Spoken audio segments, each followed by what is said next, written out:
Trevor Noah and Stephen Colbert, discuss the influence of Trump's controversial advisor and the confirmation of Betsy DeVos. Late-night hosts discussed the balance of power in the White House on Tuesday, referring to Donald Trump's senior advisor Steve Bannon as the real president.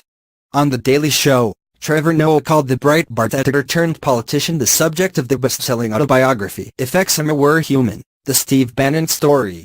He spoke about his position on the National Security Council, an idea Bannon came up with himself, which he then included on an executive order that Trump reportedly signed without being aware of its contents.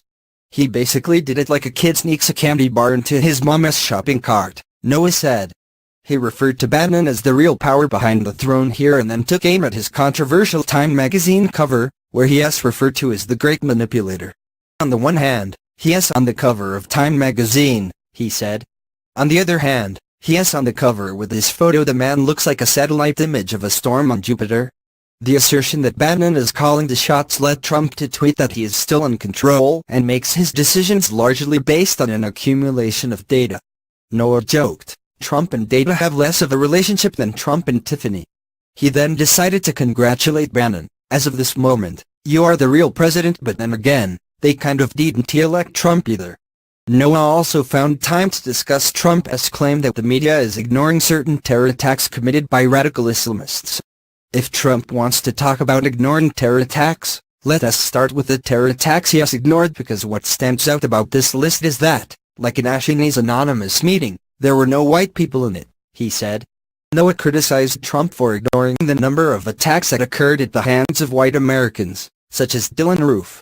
"So here we are, people, once again, learning that when a Muslim person commits terror it is part of a deadly conspiracy, but when white extremists commit acts of terror over and over again, well, that is merely a continuing series of isolated events," he said. "It is like saying, I am not addicted to bath salts. That happened one time on 100 consecutive days." On The Late Show, Stephen Colbert also spoke about Bannon's influence on Trump and the country. "A lot of people are saying that he is the guy really running the White House, but I am not sure if I believe that because there is no proof that anybody is running the White House right now," he said. Colbert also covered Bannon's Time magazine cover, saying, "He looks like a helmetless Darth Vader on meth, and I don't know if this guy is calling all the shots, but he is certainly doing all the shots."